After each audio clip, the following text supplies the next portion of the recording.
top phone, and I feel alright. I got a few joints rolled, and my lunch is made. Got my headphones on, and I close the door, don't disturb me. It's time to stand up tall and say some things about the shitty world we're living in. With the boys at Raconteurs News.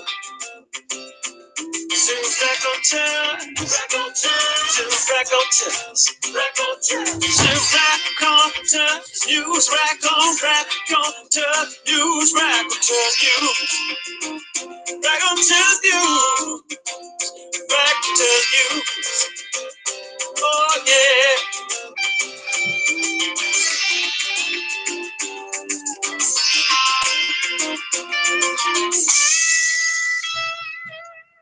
And good evening and welcome to Raconteurs News. It's the Tuesday edition. It's the 19th of March 2019. My name's Jason Holmes and I'm joined as usual by my esteemed co-host. And by the way, I'm trying to freak you out with all this stuff. I'll turn the light on in a minute and turn that one off. That's all I'm doing. My esteemed co-host, Paul Webster, Webato One. Good evening, Paul. How you doing, mate? I'm good, pal, if you can still hear me. I'm waiting for my camera to decide whether it's going to kick in or not, but I'm hoping you can hear me. Yeah, we can hear you, mate. We just can't see you, which in itself perhaps might not be a bad thing. Oh, here we go. There we go. There's that lovely laugh. I do apologise. I'm not bullying you, am I? We're bullying in the workplace. We can't have any of that sort of stuff. Yeah, it's what's your 24 hours been like since we last? Well, probably 20 hours ago that we last spoke. What's your last 20 hours been like, mate?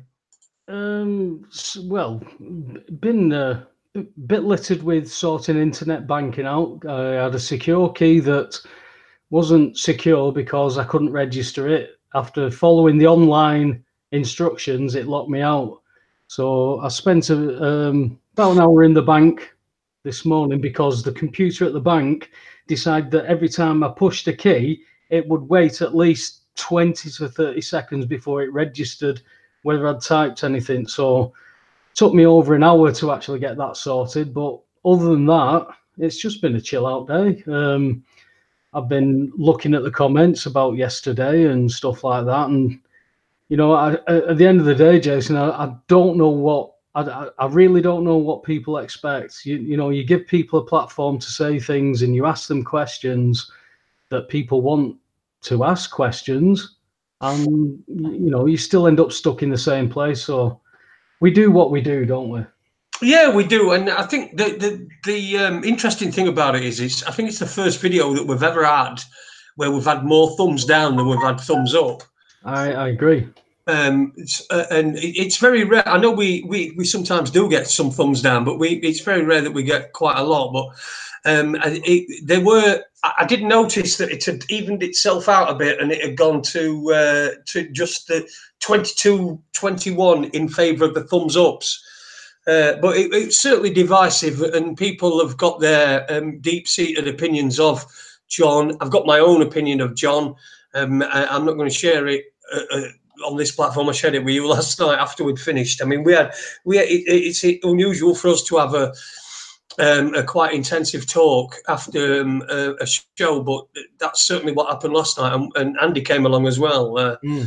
So yeah, it's divisive. It's certainly put people into different camps, and anybody looking in, probably me from the outside looking in, it probably suggests to me that it's perhaps something that I don't need to be worrying my pretty little head over. Hey, do you know what, Jason? It's one of those. It's like I said several times on the show last night that whoever's coming on, whoever speaks, whoever calls people names, whoever has evidence, whatever the crack is, the truth is going to stand out, and the truth will stand on its own. And anybody who is not standing in that truth will be left with the penis in their hands. That's the simple fact of the matter. It's, for me, it's a done deal. I've said this to you for a long time now, Jason, that, you know, you can come on here, you can tell your story, You can, you can address people's questions and this, that, and the other. People are always going to have an opinion no matter what. And I have to agree with what John was saying last night, where he said how do I reach these people who have got this opinion? I can't change it. I can't. Which me and you are both of that opinion, that if they've got that opinion, there's no point in trying to change it. The thing is, do what you're doing. Stand in your truth. If you're not telling the truth, you're going to stand out. You're going to be exposed. And I think that's the best way to look at this, because if we start saying, well, he can't come on this platform and she can't come on this platform, that means we're going to start censoring. That means, are we not part of the problem? I'm all for people coming on here and saying what they want to say, whatever it is. Free speech. They can say what they like. I really don't care. They've got to be able to come on and say what they like, and then other people can have their say. And if people have been pinpointed or pointed at, then we've always said we're more than happy for those people to come on the show and have their say. And I think, what else can you do? You can't really do anything else, can you? No, we are what we are. Everybody, everyone who watches us, everyone watches us every week, or they know what we are. They know what to expect. Some people like it, some people don't. But I have noticed that we seem to have been joined by a very smart-looking gentleman. I think it's our guest for this evening. So, Webby, why don't you give an introduction to our guest for this evening? Well, as he adjusts his tie, Alex, how are you doing, son? We can't hear you, unfortunately, Alex. He's muted. He's muted somehow. I don't know how. No, you're muted again. You're muted now.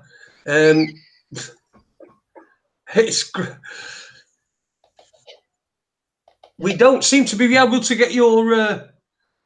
We don't seem to be able to get your voice through. It keeps muting and unmuting the microphone. We keep getting a symbol that you're muted and then you're unmuted. But we don't seem to... Yeah, he's unmuted, but I can't hear him. No. Have you... Oh, this is great. This is what we do here at Raconteurs News. It is... we'll get it sorted. I know we'll get it sorted. Now, and you can hear me now or not? There we go. That's it. All right, I'll unplug the other microphone then, and we'll make do with the webcam mic. Good stuff. Good stuff. Well, yes, thanks, Paul. I'm doing very well. Apologies to the viewers for leaving them waiting a few minutes, but I'm living a busy life these days, rushing from around. So good to be with you all. Well, I can imagine. I mean, the last interaction I had with you, Alex, was when Brazil had just installed a new president, which seems slightly communist. Slightly communist, and you went, well, there may be some good things coming out of that. So why don't we start there with Brazil before we come on to the chaos that is where we are? Well, what to say about Brazil?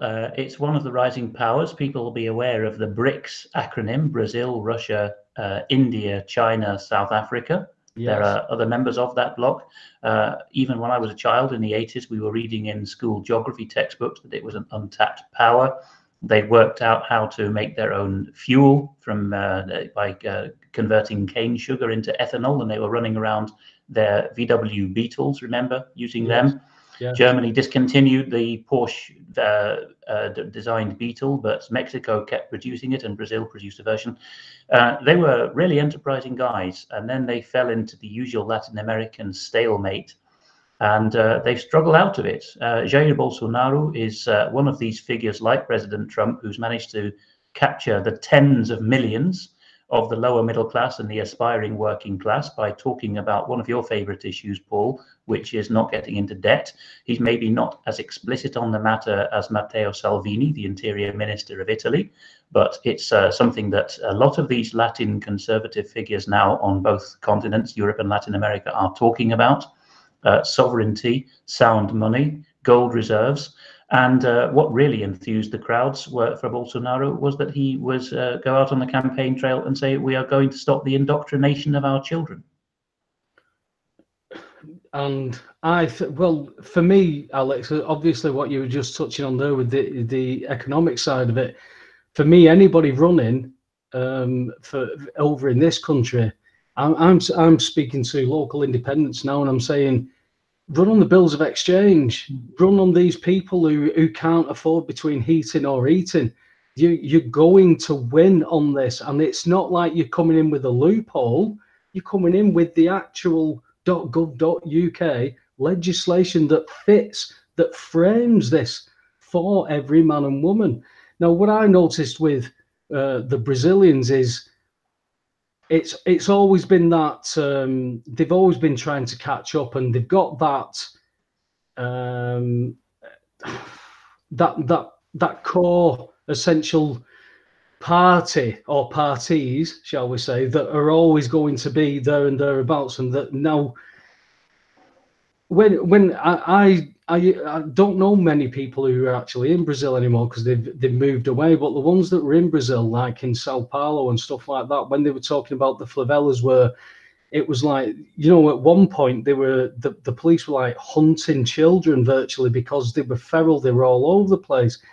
Now, that do you think that will change? Do you think those people will actually get benefits from this, and rather than herding these kids together and maybe trafficking them like has been going on, because obviously we'll stretch this over on towards Brazil, Venezuela and things like that now, because we can see Maduro is saying that it's his country, and the US say no, it's this other fella's country, and the US want this other fella in, and it's all this tit for tat stuff. But there's definitely been a change with the Brazilians. But the communist aspect, do you think it'll go full on communism, or do you think it'll be able to pull itself back? And is it going to be part of this central banking system that everybody wants to be part of, apart from the sensible ones? Well, communism, of course, is a Central European idea, and it was always appealing to the Germanic and Slavic peoples because they like to organize things, and they like to think that all of our folk are on the same page. And so obviously Marx invented it, the Soviet communists ran with it in a mostly Slavic Russian form, but obviously not many other nationalities involved. But its main base of sympathy has always been of Africa and the Americas.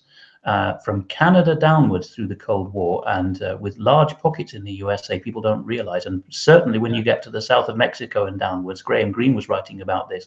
If you've read the novel The Power and the Glory, that's about the communist insurrection in Chiapas on the Guatemalan border in the 30s. It's deeply appealing to the dispossessed of the earth, particularly in areas that have got, and this is what unites all those areas now, Paul, a strong Christian social conscience that comes from being historically literate.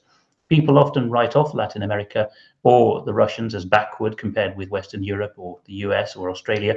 But what unites these people actually is a strong sense of family.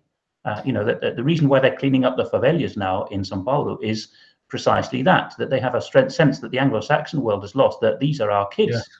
Yes. You know, so communism is two things. It's an intellectual project for self-aggrandizement by pseudo-intellectual leaders, and it's also the last refuge of the dispossessed, I think. And in that sense, the last refuge, people have seen through it. I mean, look at the US, where you've got communism light in the form of the left, extreme left wing of the Democrat Party. A lot of Hispanic and Black people are now saying they're walking away from the Democrat Party. And that is a fatal undermining of the ethnic division and identitarian politics that has swept the world in the last few decades. That for me, Alex, has been one of the scariest points. I mean, we've obviously just had a major shooting going on in New Zealand. Now, there is so much information already coming out about this, and I have to say, Alex, I've heard this narrative so many times from all the other shootings that have gone on, and it's only been 10 days yet. Gun law has not only been written in 10 days, but it's been passed. That clearly shows that there's gun legislation there. It doesn't. You can't do this in 10 days, Alex. You can't just. No, you can't. And let me write some legislation. Hang on, I've got a pad. penny. It doesn't. It can't work like this. We have American viewers, I know, and they might think, well, this would never happen in the US because we have the Second Amendment. But I would plead with American viewers to think about the US Patriot Act, which was written by the lobby, which happens with agricultural bills and all the other categories of policy as well. But the Patriot Act, which stopped just short of disarming the people and undermining posse comitatus, and basically went as far as declaring the population potential enemy combatants, which is a survival of the Nazi idea. That was ready in the lobbies, and the wolf of its clique came out with it in September 2011. And as with Obamacare, some 13 or so years later, Congress was told, you don't have time to read the bugger, just sign it into law. Well, wasn't it October that it came? October of 2001 that Yes. the Patriot Act came into, and It was a document, an act that was huge. Nobody could read. You wouldn't. You'd be probably fall asleep reading it. It's that long, and for people to, for politicians to then vote to write that into law, it had to have been written a long time before the September 11th attacks. Yes, and people who travel through ports and airports in Britain will have noticed the nasty little police checkpoint booths. Just when you get airside, after the scanners, you've got these booths which are mostly unmanned, but the port and airport police will reserve the right to stand there and stop you without suspicion. There's no need for probable cause, so it's a complete undermining of our inalienable rights under the Bill of Rights.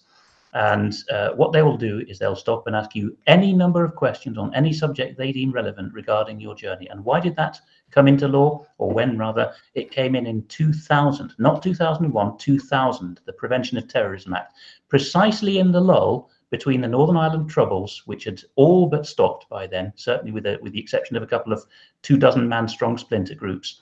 In that lull between that and the dawning of so-called Islamic terrorism and so-called white nationalist extremist terrorism, in that very period, Her Majesty's government passed, shall we say, the British precursor to the Patriot Act. Yes, and that I find it. I shudder to use the words. I find it amusing because it's not the correct term, but it is strange to see now that. We're not only meant to be scared of ISIS, IS, ISIL, blah, blah, blah, Al-Qaeda, all this stuff that all stems from the same thing. But now the IRA are coming back into it. Yes. And when I look at the IRA and the MI5 and the establishment, and I read articles where MI5, or shall we say intelligence services, were encouraging British troops to possibly open fire on a school back in the 70s, 80s to create something, you think, well, we've heard these false flags. Why would that be so difficult to believe? Yeah, I speak to people who've been over in Northern Ireland, and that, I would be considered as a non-patriot or for questioning that. But I've got friends from Belfast, Alex, who tell me about the troubles that were going on over there with British troops, what the British troops were doing. These weren't IRA lads and girls I'm talking to, but they were telling me that it's not black and white. It's not. No, not by any means. It's so interlinked that it's the ridiculousness of where we're at now, where we're saying British troops could be prosecuted for their parts in some things, and then the obvious counteraction is, well, these IRA people were let off with this, let off with that. It's causing division. That's all I can see what all this is about, Alex. There's nothing about IRA. What IRA can't get anything out of this doing what they're doing, because the situation is stalemate. It's dead all the way around with ISIS, Al-Qaeda. Everything is stalemate because it's got to collapse now, because I can't see. I look round, Alex, and I can't see any other way out. It's got to collapse, and then they're going to offer something of a solution, and then we're going to have to deal with it from there. I can't see. I can't see how we can go. I can't see how we can go forward without something collapsing. I just can't, because we've been going around and round and round and up and down and backwards and forwards for so long. It's come to this point now where something's got to give, because I'm one man, but I know for a fact that banks can't lend money. I know banks aren't lending money. I know councils are charging business rates for wholly domestic properties. I know that the councils are not discharging debts like they should be, and they're sitting on loads and loads of funds. Everything's come to a fulcrum, and it's got to go down. It's got to. And I think we're going to see it first in the smaller English-speaking jurisdictions, because there you have the sweet spot, or the clash between lesser monetary power than in the bigger jurisdictions, and yet you've got the common law, which forces the issue because men can stand on the common law. And I think particularly the Republic of Ireland and Northern Ireland are where we're starting to see this. You'll be aware, I think, of Anthony Carlin's mortgage case, the former PSNI officer who had to educate himself by going down south because the Republic had far more awake people. Yes. And I don't know, Paul, whether you're aware of the Irish self-taught constitutional scholar Vincent Byrne, who speaks. I expected you would be. Now, I found an interesting corroboration of what you've been saying from him recently with regard to how a lot of the fiddle is done, because he is finding that there's no constitutional warrant for the role of sheriff in Ireland. It's a hangover from colonial days. It's not described in Bunreacht na hÉireann, the Irish constitution, as an office. If you ask who the sheriff is for a particular county in Ireland, it's not like asking in England who the high sheriff is. It's not a publication from the court or whatever. It seems to be one of the mysterious hats which is put on by the magistracy or the police of a certain area. Now, when this so-called sheriff issues you your eviction order on the application of the banks, who, as you know, have not lent any money to you in the first place, you've lent it to yourself. Yes. What is being interesting now is that without fail, the orders from the High Court downwards in Dublin order you to vacate the premises. Yes. Now, you'll know about the legal definition of words. Premises is a place of business. Of course. Because there is a constitutional absolute immunity from eviction from your own dwelling in Ireland, because of the centuries of grief and woe the Irish had from the British and from their own collaborating and traitorous types. And so in 1937, when the final form of the Constitution was agreed, it was set in black and white: you cannot be evicted from your home. One of the many provisions around Article 40, which are well worth people reading. They've mostly been watered down now, like the protection of the sanctity of the home and the family and the mother. But to get around that, and of course still directed by London, because we see that the Dublin courts that still talk about King's Inn as the place that trains their barristers, the owner of the monopoly, the guild rights to become a barrister in Ireland. The orders issued are to vacate the premises because you cannot be evicted from a dwelling. Yeah, that's well. The interesting thing is because I got slightly mixed up with Vin on his feed at one point, because over in Ireland they talk about dwellings and dwelling houses, right? Over here, when we look at the Local Government Finance Act 1992, which is what council tax is based on, Section 3 talks about dwellings, right? Well, every single property in this country, in the UK, is deemed commercial. Everything is premises. It's deemed that because it's commercial, and then comes an exemption. So there's always liability first, then exemption. It can't be the other way around. But we're meant to claim business rates for 100%. Now, if you can't hit the 100% target, it falls to council tax. Now, council tax is still a commercial property. How they get around it is a term called hereditament. Now, this hereditament is a composite hereditament. What that means is it's a commercial property with a wholly domestic part to it. So there's a wholly domestic property in a commercial property. The problem is when you are describing dwellings, in the council tax, a dwelling is a hospital, a jail, a hostel, a B&B. These are all composites. A composite hereditament still is non-domestic. It's still business. We're getting a few comments in the chat room. I just want to say hello to everyone in the chat room there. Sui Generous and Ron Malcolm and Dinny's in there as well. Andy, I saw earlier on. Society of the Spectacle. God, I'm a bit wheezy, me. I'll tell you. It must be that thing I'm smoking. You're right, Andy. Weird things do happen when I tell my Beckham story. Somebody made the point here, Society of the Spectacle, made the point that it's your letterbox that makes your house a commercial property. I mean, what would you, I know very little about this. What would you guys say to that? The only thing I can say on that is I have heard those in the know say that you are legally required to have a letterbox. I don't know whether that does have a basis in statute law. If pressed, those who would claim it would probably say it was a common law requirement. But of course, you can always withdraw the implied common law rights of access to your door, your letterbox, your driveway, or any other part of your property. The only thing I'd add to that is that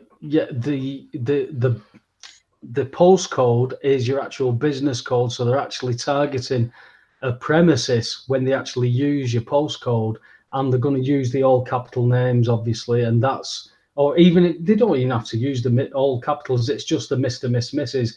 and the postcode. That is all commercial now. Very tellingly, Ireland didn't have postcodes until 2015 or 16, and they've brought in a makeshift one. They did not dare to call it a postcode. They said it was a sorting efficiency particularly for Dublin, and they've got other excuses like we've got lots of foreigners who don't know the funny Irish spellings these days. But right up till the present, it was perfectly possible to send an address to anywhere in Dublin just by house and road, or in rural areas by house and then just the townland, which is like a sub parish level area. It was the same. It was the same here, Alex. I mean, I'm from Leigh, Lancashire. In the 80s, that became Leigh Greater Manchester with a postcode. Well, I was always Leigh Lancs. Never, no postcode, nothing. That was always what it was.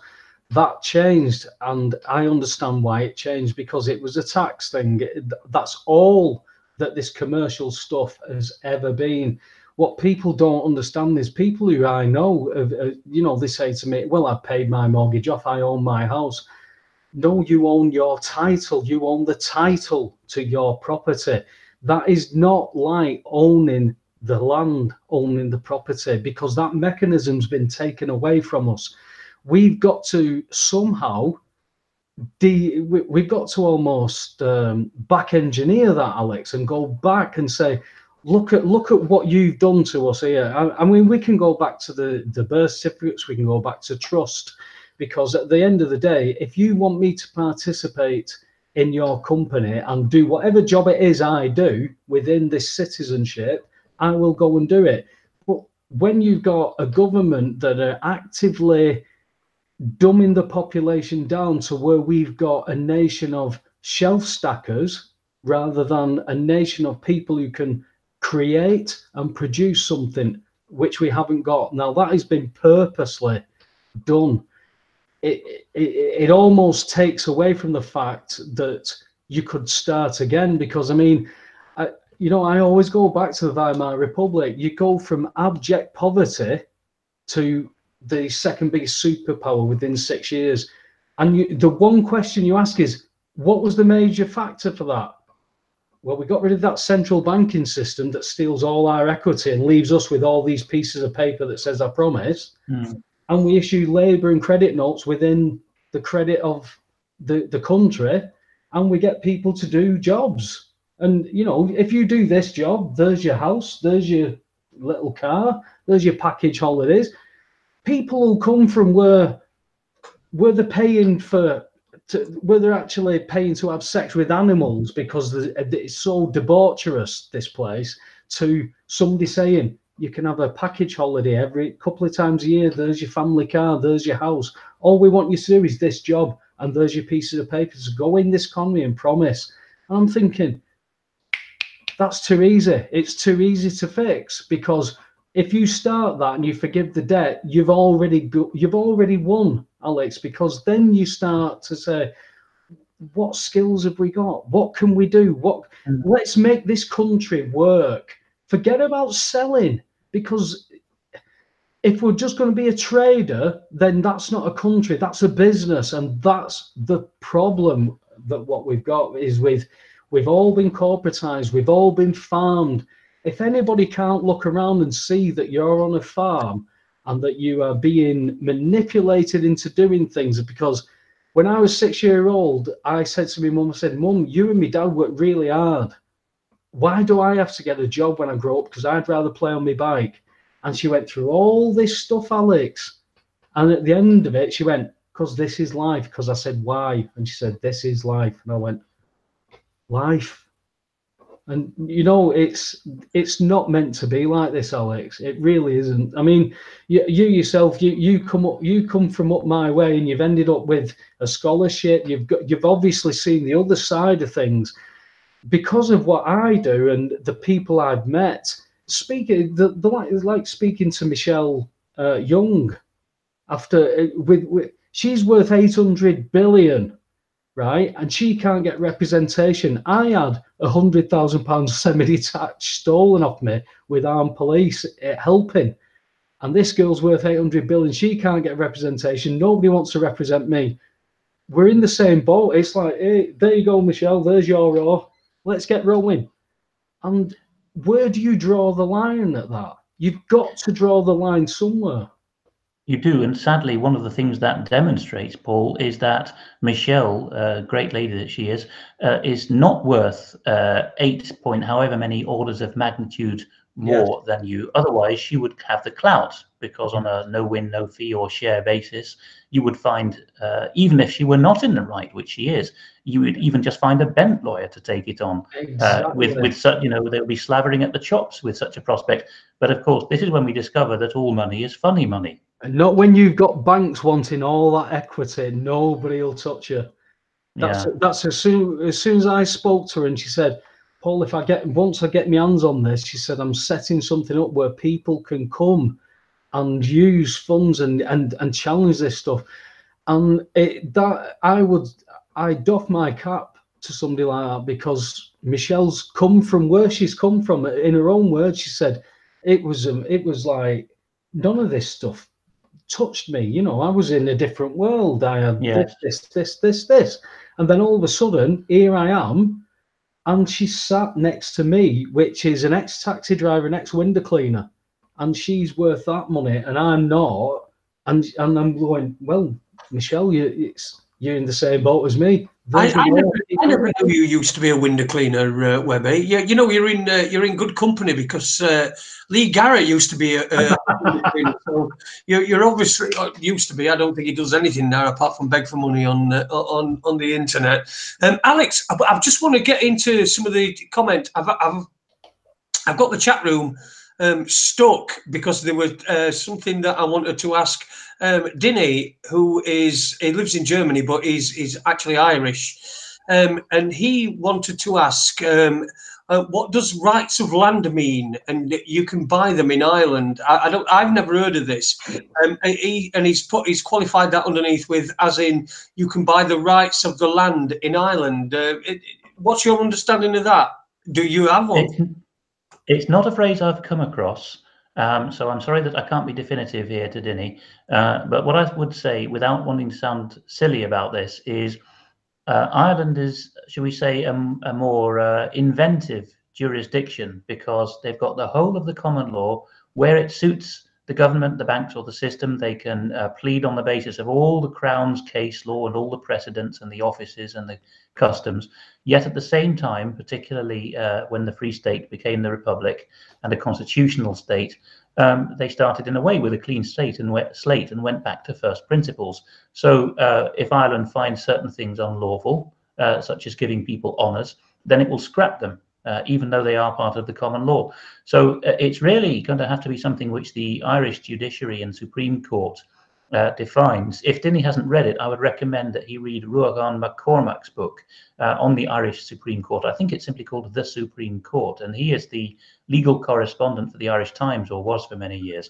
And there's some real shockers in there about the stitch-up and the corruption going right up to the Irish Supreme Court level, with the main parties, Fianna Fáil and Fine Gael, stuffing their men at county level into the courts, you know, just on a horse trading basis.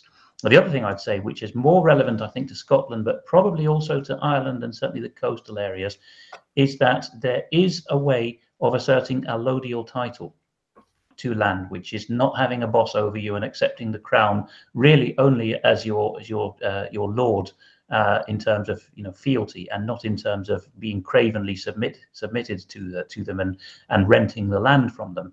And this is where the Norse, the Vikings, had a presence.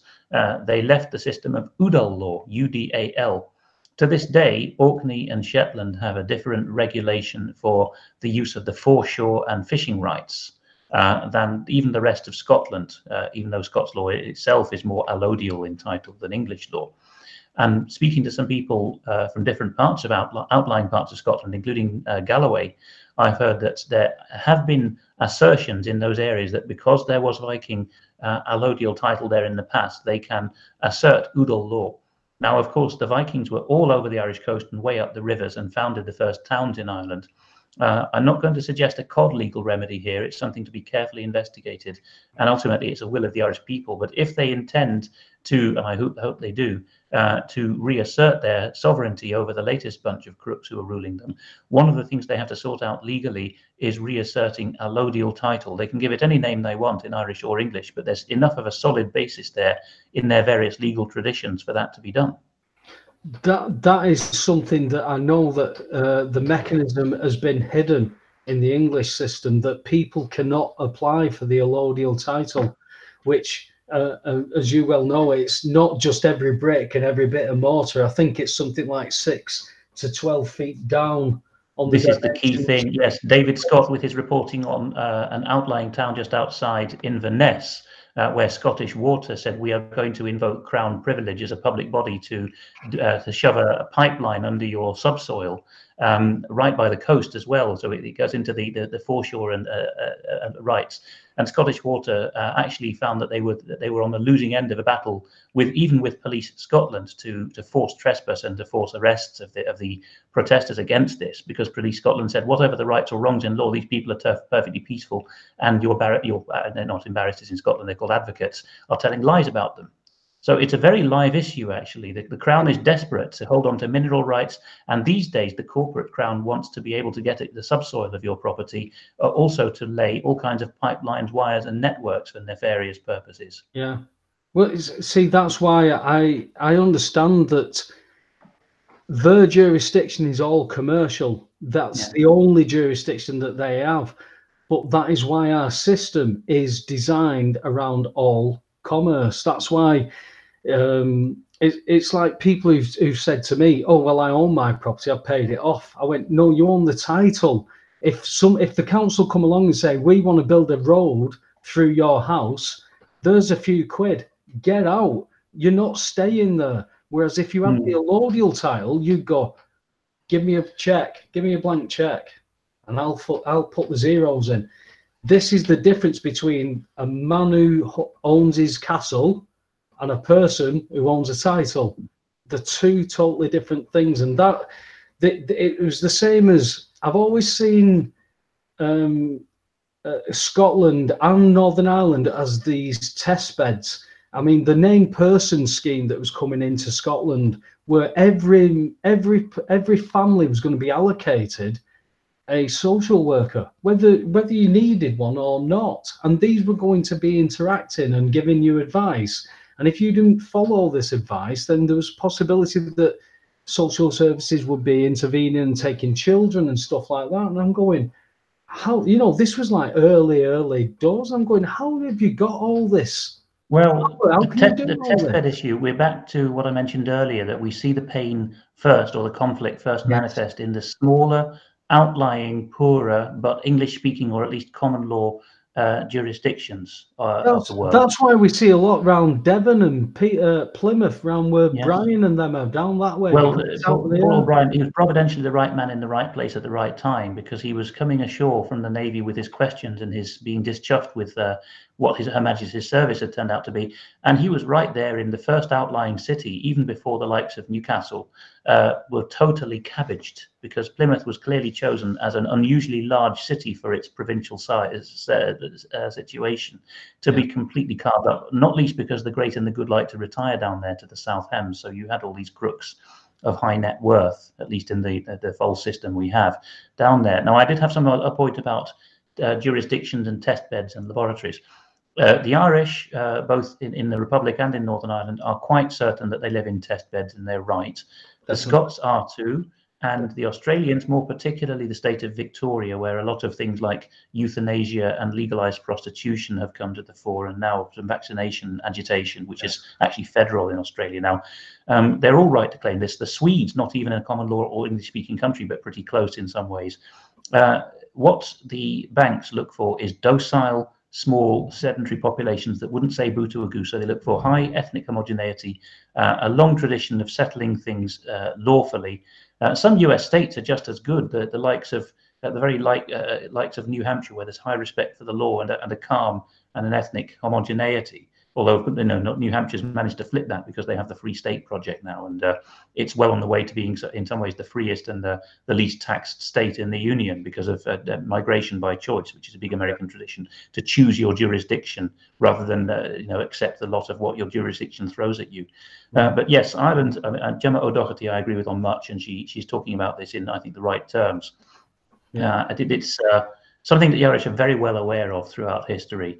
And the reason for it is because of this curious amount, not just the docility of the population, which comes from having trusted each other and being outlying areas of the world with not much traffic, as it were, but it also comes from having a diaspora, and it also particularly comes from having underused the mineral resources. The city looks for these areas. If anyone thinks I'm not, I'm pulling this all out of my own ideas, they should remember that N.M. Rothschild deputed Oliver Letwin to be a cabinet minister in Mrs. Thatcher's time, after he first started out as a private banker, as so many Tory MPs and frontbenchers do. And we now know from National Archive declassification that as early as 1985, the newly minted MP and soon-to-be frontbencher Oliver Letwin was writing that the poll tax, which didn't come in as a policy announcement until '89, was going to be the Scottish experiment. Now, the other side of my family that's not from Cheshire, my father's side, is from Clackmannan in central Scotland. I remember my Scottish gran pointing to the first poll tax bill on the mantelpiece in what must have been early 1990 and saying, this is just an experiment to see whether they can get away with it in London as well, where there's a lot more money to be had, of course, from the properties. And I thought that was rather prescient of her. Of course, only the lesser educated lower orders knew about that then. It took a long while for this information to filter up the chain to the highly educated and wealthy. Yes, I get it completely, because what your gran was saying about that, we're going to see if this goes through. With the work I've done now on council tax and the poll tax riots, which is what they were riots because they were being classed on individuals. Now they knew they were on such a sticky wicket at that point, because they've attached a business thing to a man, and they're thinking, wow, we've got to get away from this. Look at what's going on. So the council tax presented itself perfectly well. There's no change, Alex. The poll tax is the council tax. It's just taken off a person, and it's been put onto a property. And the beauty of it is, like I said, over here, it's hereditament. Over in Ireland, a dwelling would be a wholly domestic home where somebody lives 100% of the time. A dwelling house would be our composite hereditament. It would be a pub, it would be a farmhouse, it would be a jail, it would be a hospital, it would be living accommodation in a commercial aspect. That's what a dwelling house is. So when the Irish refer to dwelling houses, they're referring to premises.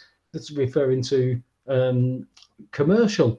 Over here, we have non-domestic and domestic. The fact is, it's hereditament and it's composite. It was beautiful when the listings officer actually split this up for us and said, this is a composite hereditament. Well, a composite hereditament means there's a domestic part to a commercial property. It still cannot be where you live if you live there 100% of the time. It would be somewhere you rented out while you work. So like somewhere in, like, say you didn't live in London, you rented a property in London for you to go to work. That would be hereditament. That not where you live.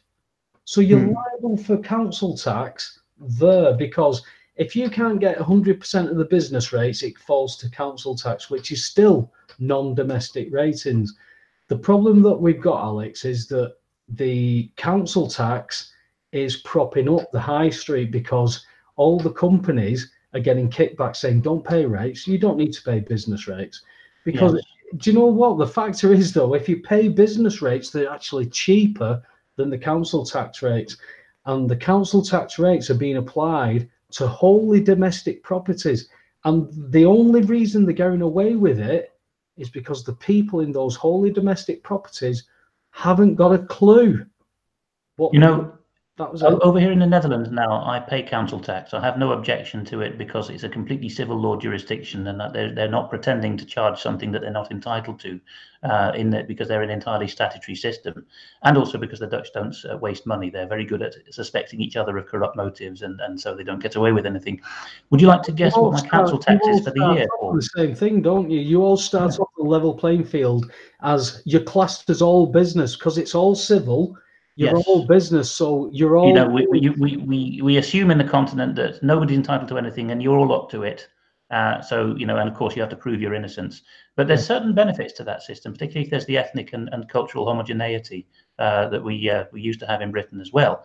Now, would you like to guess in sterling equivalents what our council tax is? I think it's not relevant that we rent rather than buy, but it's a complete house we have with 2 bedrooms and, you know, all the fittings in a desirable city centre. It's not particularly large property, but I would say probably the equivalent of a band D or band E, the middle or one better than the middle, should we say, of the 7 bands that are used in British council. How many bogs have you got? That's how we have them in this country. How many bogs have you got? Have you got more than 1 bog? We've got a downstairs bog and an upstairs bog. There you go, 2 bogs. Okay, so it's in the band of 2 bogs. Go on, carry on. Sorry. Well, anyway, in euros, so this has got to be 1.15 to the pound at the moment. We pay 400 and something a year for it, council tax.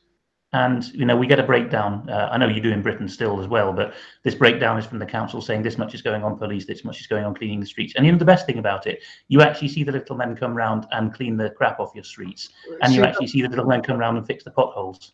Yeah, see, that's the point. We don't see any of that. And the factor is that the councils are taking all our equity, and it's not being dished out to the police, because the police have already got their own funding. We're not getting the benefits of anything, because the Section 151 officer, the chief financial officer at every council, is sitting on all our funds, because under the Local Government Finance Act, they're liable for all our duties in a debt-based economy. But we don't know how to discharge our duties to these people. Do you know what you've said there is crucial, Paul, about local government is responsible for us? Why? Because the very year before your favourite statute ever, so I'm talking about 1881 now, because the Bills of Exchange was 1882. If I say 1881 to any amateur scholars of English law, does that ring a bell? What was the key legislation of that year? In 1880, it was the County Councils Act. What was the County Council? Yes. Right? There was no county council anywhere in the English-speaking world, and by definition anywhere in the world before that, because a county, a shire, even in Scots law, which is the most different from the English within the universe of common law, the shire is a level at which men under some kind of chivalric leader defend themselves. So they raise the hue and cry, and actually that goes down to the parish level. And the shire is, you know, a unit fit for self-defense. Of course, particularly in Ireland, you get and along the borders of Scotland and England too, you get the creation of counties to suit the times. So during the plantation of Ulster, or the border reivers era between Scotland and England, areas where there's martial law or the rule of the jungle, as it were, have counties created and destroyed or struck off as need be.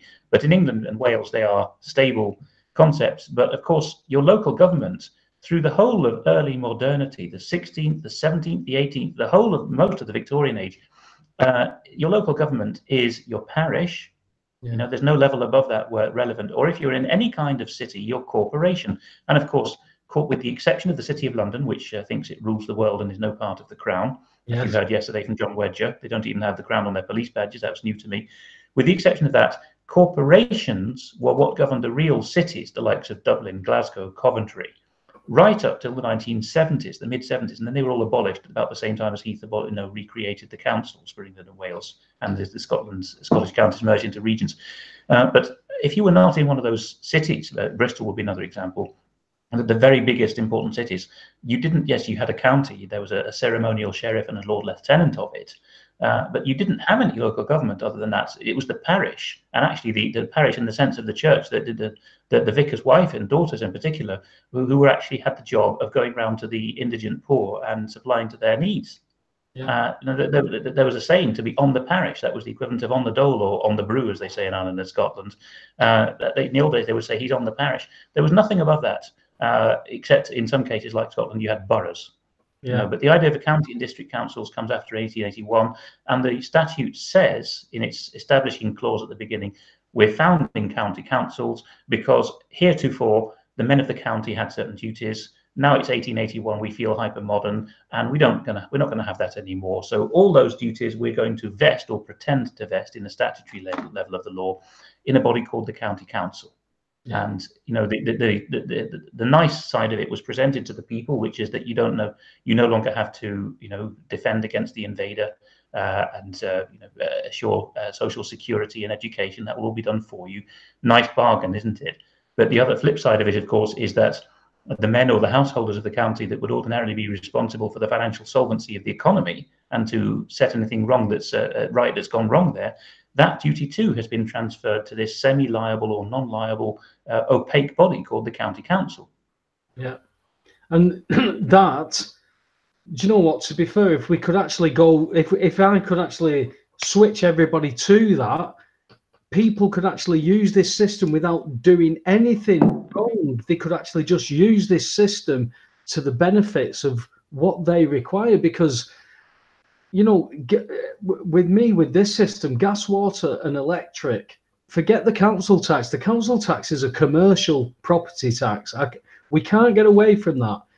People are being charged commercial taxes for wholly domestic properties, and they do not know why. And then when they realise that they're not liable for it, they don't know how to argue it, because they want to go into a different act, or they want to say, I've no contract with you, I don't agree with it. We don't need any of that. It's in every act that is being brought against you. It doesn't matter what act it is. The act can only be beneficial to man and woman. It can't sanction man and woman. How do we get sanctioned? Well, once it goes through the legislature to the executive go, hey, let's put some regulations in here. We'll make some money on that, and we'll do some money on that. The well-known principle of gold plating. Exactly. So right, there we go. We've got all the regulations in. Oh, Mr. Paul Webster, you're sanctioned by this regulation. Well, hang on a minute. I'm not a commercial entity. I'm no commercial interest in this act.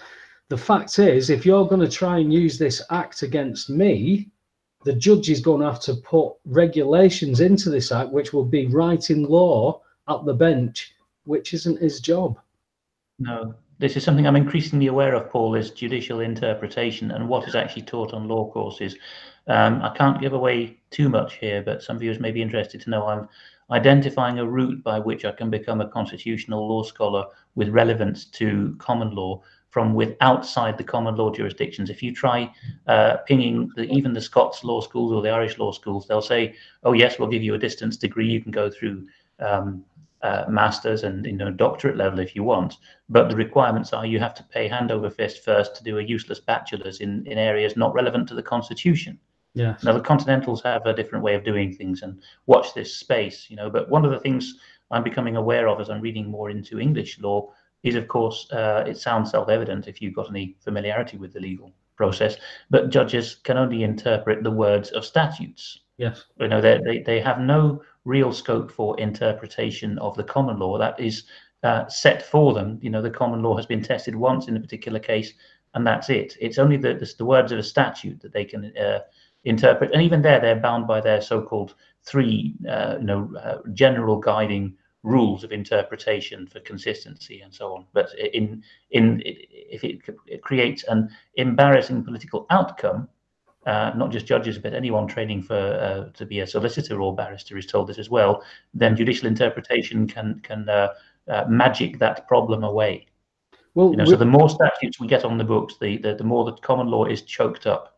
Yes, that's exactly right. And we see, I saw it with the Parking Eye legislation, Beavis versus Parking Eye. Beavis won at County Court, at High Court, and Appeal Court.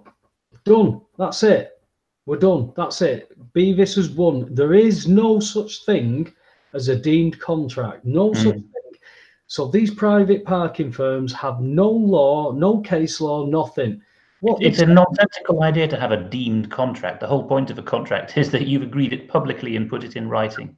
Exactly. Well, this is what happened. So what they said was they offered Beavis a few quid, said, we want to take this as a test case and put it in Supreme because we want to see what happens. So they put it into Supreme Court before 3 judges. 2 judges found that because you drive in a car park and there's a sign clearly on the wall that says you stay over than 2 hours, you agree to pay £75 because that's a deemed contract. And the 3rd judge said you can't have a deemed contract, so there's your remedy. So 2 judges said yes, it's a deemed contract in a test case, and the other judge said no, there's no such thing as a deemed contract. There's your remedy to get out of this. So it was set up as a test case. So it went through Supreme Court as a test case. These private parking firms are putting Parking Eye versus Beavis on their paperwork. And it's false case law because it isn't case law. It's a test case. And there's a remedy to it. But they're putting it on the documents because it scares people. And the beauty of it is you cannot have, as you just said, you can't have a deemed contract. Contract law is very, very specific. You've got a contract or you haven't. There's no deemed about it. That's the beauty of this stuff. And when you look at English law, if you look at the law implicitly, and you could just say, because I always look at the free man of the land stuff, Alex, because it's not incorrect. It's right.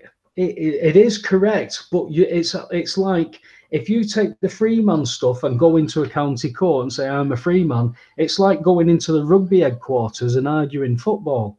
You're in the wrong jurisdiction, and just because you've turned up, they're going to go, he's turned up. Hang on, he's turned up. Yeah, guilty. It's too easy for them because... I mean, I don't want to be flippant about it, but yes, it is a consistent system, but we have to accept the duties as well as the privileges that it gives us. If we, following some peaceful revolution, decide that county councils are not worth the bother and that they are a legal trick that serve the banks rather than us, then we're going to have to revert to being the men of the county, right? Yeah. That means we're going to have to provide for our own defense, our own solvency. We're going to have to go around arresting alleged criminals ourselves and ensuring judicial standards through detention and trial. And people are going to have to be pretty prepared for it. You know, we can't just have a professional class operating over us anymore in judicial and policing anymore. Well, I was at a common law court hearing last year locally near me at Hindley.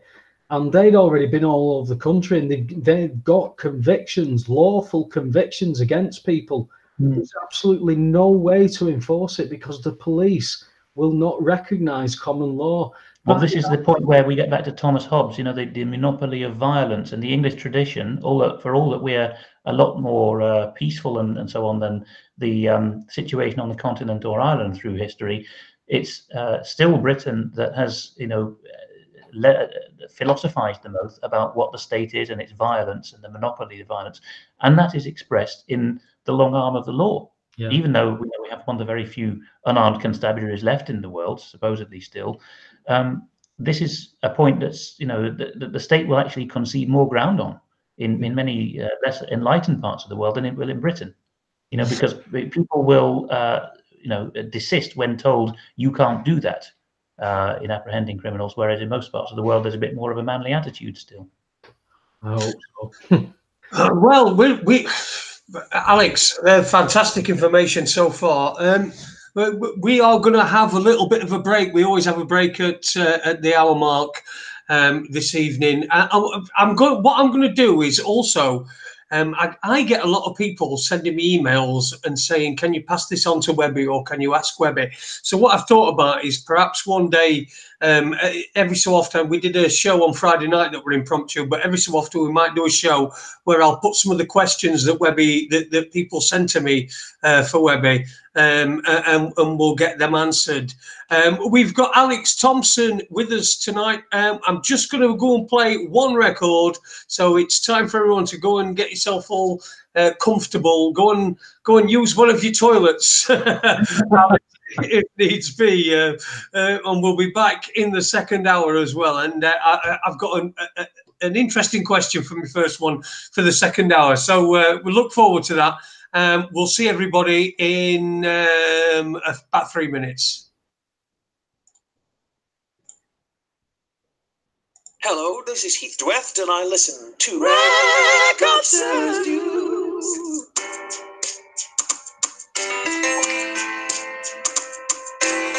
I'm gonna have some fun with this one here. Woo-hoo! In the morning, when I wake up, all I want is Mary Joanna. In the evening, I'm thinking, all I want is Mary Joanna. If you look in my eyes, you will see what I've done. Every minute, every hour of every day. But life is like a smoke. In the end, I'm gonna choke. So all I do is live my life from day to day.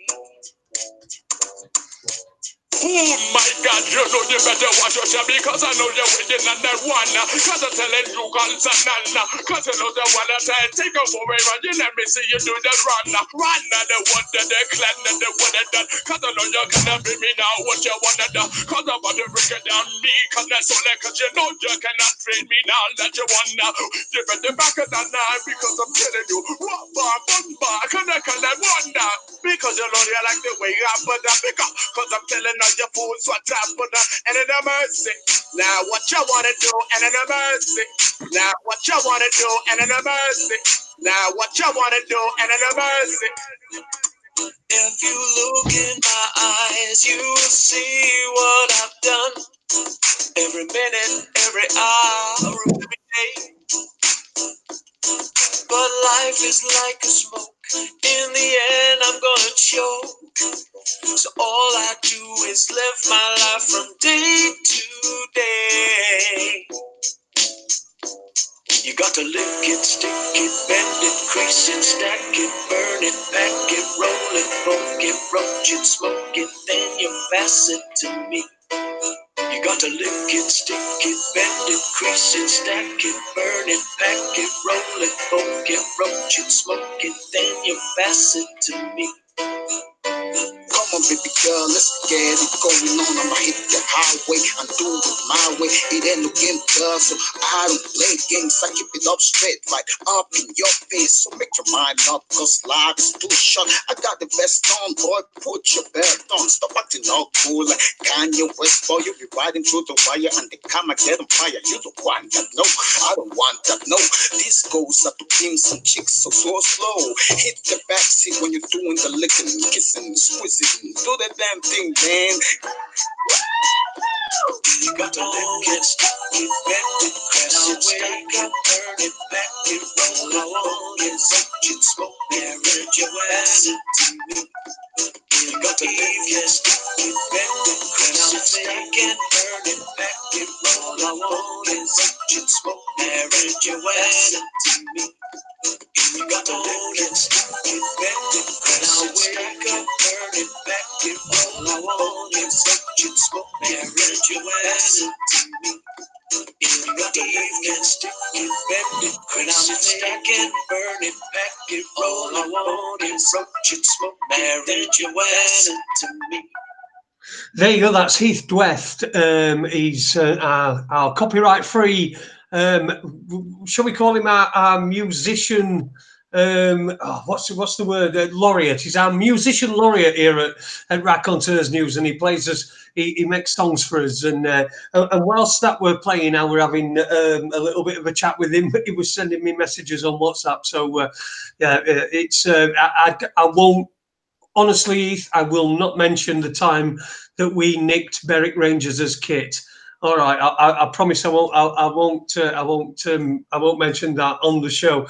Anyway, it's Raconteurs News with me, Jason Holmes. I've got Paul Webster with me as well as usual, and our guest tonight is Alex Thompson. And we've had an interesting first hour. We've dealt with a lot of stuff like domestically, and now what I wanted to ask you, Alex, this was the question that I got in my head. I think I was back quarter when I thought, well, I'll leave this for the start of the first hour, the second hour. But I wanted to ask you, are you going to vote for Theresa May's deal or Remain on the second Brexit referendum? And what's your thoughts on that whole situation that's going on? There's so many layers of complexity here, it's difficult to know where to start. It is looking to me now as though those who were really never for the recovery of our sovereignty, and by that I mean some of the ERG members of Parliament, have shown their true colours. When we speak of those who supposedly advocated Brexit and who have swung behind the deal, we also have to bear in mind Mr. David Davis, whom I was never convinced by. You might want to look up what Dr. John Coleman said about Mr. Davis some years ago. I've never been convinced by him. The ERG is, at least the face of it, is Jacob Rees-Mogg. You might want to look up the featuring of his father on the Reigns list. Many of these figures are deeply compromised. I've never believed, nor have any of us at UK Column, that there has been a solid Brexit party within the Conservatives or any other faction in the House of Commons that's worth the name. None of them will mention EU military unification. And in many cases, and this goes right to the right-hand end of the Conservative Party in Parliament, the reason for this is that they are well invested, it seems, in either hedge funds or defence companies that are benefiting from the agglomeration of defence industries in particular into massive multinational affairs, and particularly knowing that the EU is going to tax as a unified body and spend that money on those corporations. It's a variation on the old theme of the elite, particularly in England, thinking that they can run Johnny Continental's life for him and that we can somehow remain unaffected by that in Britain. What's your take? I've heard, you see, I've got to this point where I'm just so sick to death of this whole charade that's been going on, and we're plain to see right from the very beginning that there was. It wasn't ever going to be an easy ride. We weren't just simply going to leave. There was going to be some way that they were going to try and hang on to us. But I've seen a lot of people mentioning the Lisbon Treaty, which I believe comes into effect next year. So what would you say the significance of that is, bearing in mind what is going on in British politics and, well, European politics at the moment? Well, it's a question, above all, of treaty interpretation rather than the letter of the treaty. The Lisbon Treaty is a particularly notorious case because it's got a 20-year history. It started off under the chairmanship of former French President Valéry Giscard d'Estaing as the draft constitution for the European Union. There was a time when European federalism had its high watermark in the very early 2000s under Blair. And the idea was we were going into the euro. You'll remember this time, Mandelson and many others said it was inevitable. Half of the Tories thought it, in Parliament that is, thought it was inevitable. And there was no prospect of anyone leaving the EU in any form. And at that time, it was thought that it would be time to draft a formal constitution. And this goes back a further 20 years, because when Maastricht turned the European Economic Community and its various other bodies into a single treaty organization, the European Community, what happened then was they said, from now on, we are going to go under the title of the European Union, even though we don't have that legal status. In international law, you need to have a treaty establishing that you are such a body before you can be treated as it. But from 1992, right through this period of the 2000s, when they were trying to get a constitution on the table, that was not the case. The EC was not the EU at law, it just called itself that. It was a collection of communities, the European Coal and Steel Treaty, the Economic Community, the Euratom, and so on. It took the failure of that constitution and several more years before finally, after French and Dutch voters rejected the very idea of there being a constitution for patriotic reasons, such as we can't have a sovereignty over us, it was repackaged, because if you don't present it as a constitution but as a treaty, you no longer need your country's ratification in many cases, and you can just use sovereign power, which the continental governments have too, the equivalent of royal prerogative, to get the thing through. And that's what the Lisbon Treaty is, and that's why Brown scuttled off so secretively, furtively to sign it, because it contained provisions looking 20, 30, 40 years ahead, and you mentioned some of them now. It's not that the text of the Lisbon Treaty is phased, that it has a kind of establishing clause that says in it this provision will only come into effect in 20 whatnot. It's more the case that people have seen an email doing the rounds that as of 2022, the Lisbon Treaty will require, I think, about 16 different points. What that's based on is more politics than law. I'm not rubbishing it, but it's the case that those who are in the EU are they're invoking the Lisbon Treaty now to say we are on a path of convergence. Guy Verhofstadt this week did a little video saying in the USA, it would be unthinkable for California to ditch the dollar, or for Florida to resile from the FBI arrangements. So in the same way, everyone in the European Union needs to be signed up to Defence Union, to the Euro, to Schengen, etc. And certainly that would be true if we re-entered. If Scotland, for example, or Catalonia were to leave their nation states that they're currently in and then reapply to the EU in their own right, they would be forced to take on the whole acquis communautaire. So it's a very complicated issue here, I think.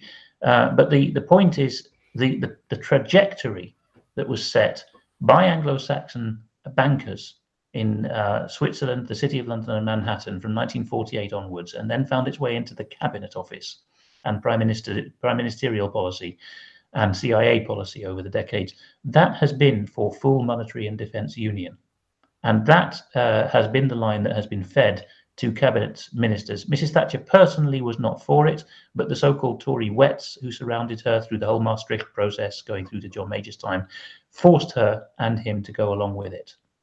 So that might be a bit of a raggedy answer, but there's so many strands to unpack here. It's not a question of there being a single secret document or a single, formula to interpret the Lisbon Treaty. It's a conglomeration of all the attitudes and the political directions which are involved. Is there a process of implication of that through a martial law type system, Alex? Because obviously we do sit under a martial law. I mean, obviously people think martial law is somebody with guns stopping me on the street asking me for papers, but the fact my TV license wants to look for the occupier tells me that there is a form of martial law that is still in place. Obviously we still have an income tax law passed, which will be next month again, which is a wartime tax. So there is a form of martial law in here, and that is what is taking over what I would look at as the civil law side, which is what all Europe is. My biggest bugbear was to come out of Europe. I made no bones, out of Europe, no deal. For me, it would be so much easier if we had people who had skills, who were still doing apprenticeships, who could manufacture things. I know one man who did an apprenticeship, and he can build a boat. He could start from scratch and build a boat. His name's not Noah, it's Dave, but he could build a boat. There's not many people I know that could do something like that. This I is may not precisely even. what Brian Gerrish discovered. He wanted to teach young people to these skills of shipbuilding, and it had been decreed that nobody was going to have those skills if they weren't in the common purpose list of favourites. So everything we can see is orientated against us. The work I do, Alex, with the bills of exchange, and if we just talk about gas bill, if I pay my gas, which is my cash notes or my direct debit, I'm promising to do something with the debt that I do nothing with. So they add interest to it, which sends the national debt up. The government step in and said, "You've been a naughty boy, Paul. I'm going to have to take some stuff off you." And I'm taught to act like that. I'm taught through the education system, through my parents, to pay something that I can't pay. So the fact that I try and pay it and make my life worse because I send the debt up. This is ridiculous. This is so much like common sense that people can't understand, because I've been attacked so much for saying your gas is free. It's already prepaid. You can't pay for it. Please believe me, when you try and pay for this gas, you make things worse. You can't get through to people. But when you just said that the martial law aspect of that is enforcing that. So I don't pay my bill and I try and set my debt off with the correct mechanism. All of a sudden the police are called. It's not a requirement for a policeman to understand what the law is. Yeah. So you're fighting against each other. Who people are telling me that I'm a thief, I'm all these kinds of names because I don't pay. I can't pay. That's the point. I cannot pay. I must operate in a different way. That is bills of exchange. These are negotiable instruments. I've got to then step into a paper world, put a signature on something, boom, that's it, gone. People can't get that because people think they've got to pay for something. And that is a problem, Alex, because that is perpetuated from government level through the education system, teaching us, through the banking system, teaching us that we must do this, we must fulfill this, we must pay this. My parents, you must pay this. This is what you've got to do. This is life. You've got to do this. And I'm sat there going, this isn't right. It's wrong. And as soon as you say it's wrong, you're attacked. But I can't get away from it, Alex. It's too easy. For me, the economy is too easy to fix. You know, if we want to make it so simplistic, Adolf Hitler, 6 years. Really, simplicit. You think that's a word, simplicit? Look, we've had this conversation before, Jason. I know me grammar. Well, it looks like it sounds like a bastardization of simple and implicit. No, it's simplicit, like in simplicity. Yeah, put your glasses on. Put your glasses on. You might hear it better. Well, I probably will. Yeah. Alex, what are you doing at the moment? What's your what are you what you at? I know you're affiliated with UK Column, and I've just been looking for on Facebook, looking for the picture. I've got a selfie with Brian Gerrish from a few years ago. I think it was about 2013 when I was down in I think Glastonbury. I went to Glastonbury to meet up, and there were some sort of conference and things going on. To be fair, I was pretty much hammered the whole time, so I can't really remember much. But I've got a selfie with Brian Gerrish, and also I've been on UK Column a couple of times, broke a couple of stories, a Rotherham story that happened a few years ago, 2014, which we broke. And we've been on. So, what are you up to at the moment? In terms of me or UK Column, well, I'll do them both. I am a translator, so most of that time I'm studying law as much as I can now as well, and I'm hoping to do more of that.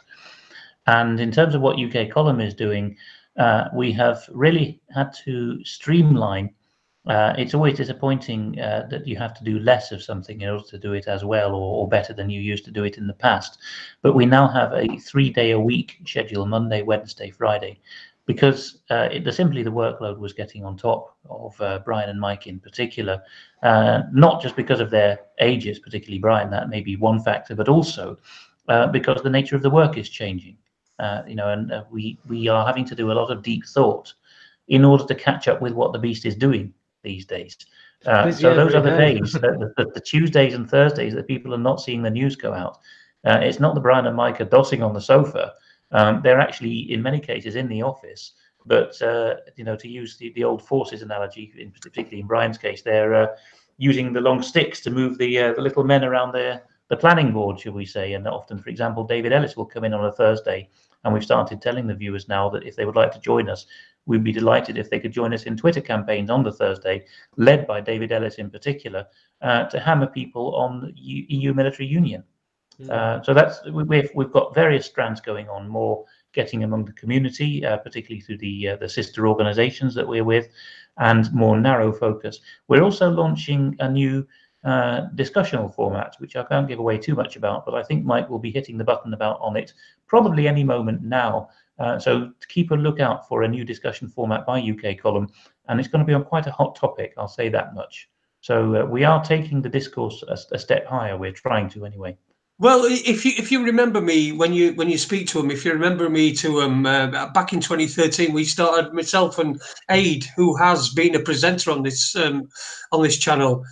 We started something called the Friends of UK Column, and we basically we basically started and it was just me and him and two people, two ladies that we'd met in Telford in 2013, I think, something like that, 2013.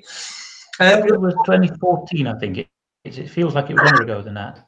Yeah, sorry. We met in Stoke at the BCG. Oh, yeah.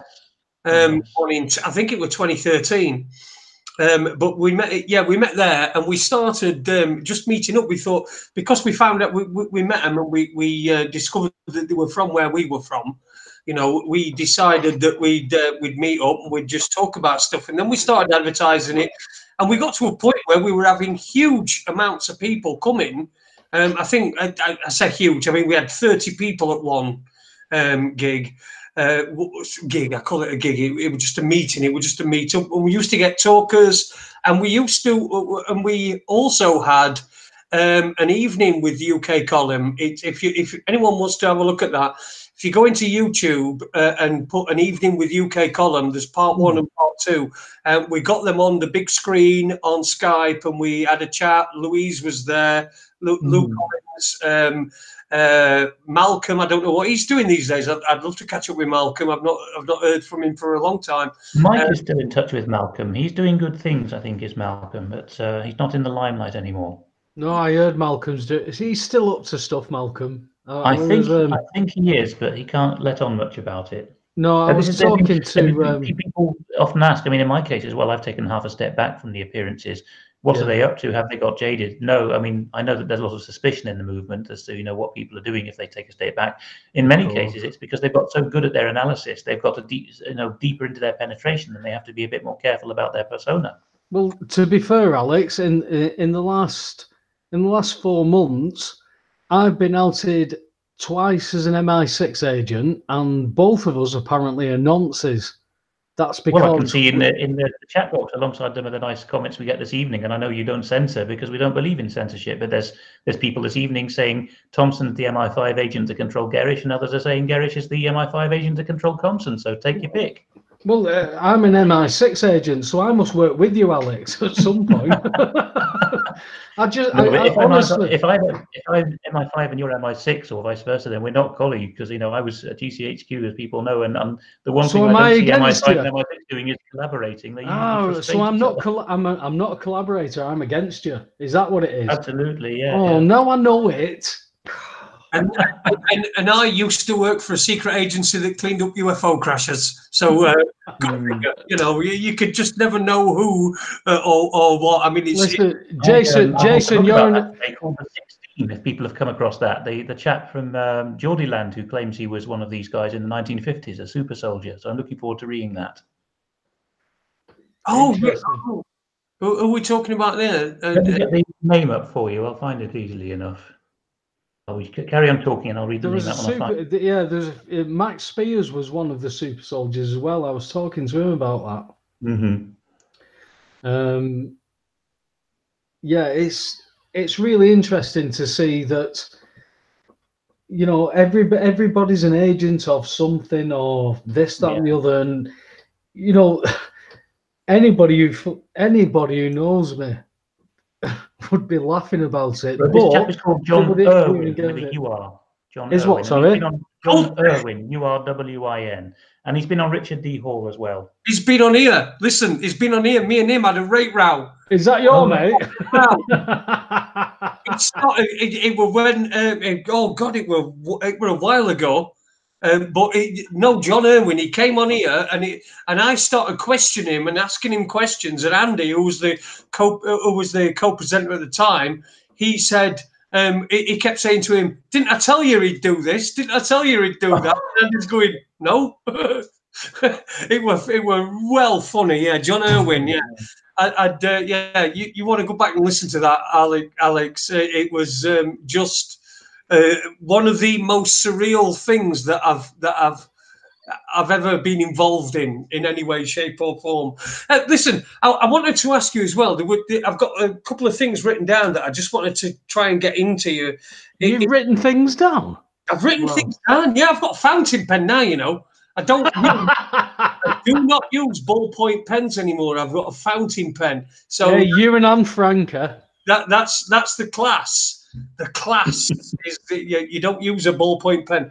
A couple of things on it. I wanted to expand a little bit on the BRICS countries that we've been talking about, but I also wanted to go into we see reports when you're on social media, and you'll see people they'll share stories, and you see. Basically, you see the headline of most of them. Again, Richard D. Hall is another person that thinks that headlines and that's the only reason why newspapers still exist, is because the headlines can be seen as people walk past news agencies, and they'll take that hit just simply for the propaganda. But you see people talking about the post stories regarding these oil nations that are going to change from the dollar to perhaps to the euro. Sometimes you even see them say they're going to change to Bitcoin and stuff like that. And so, are there any that have done that?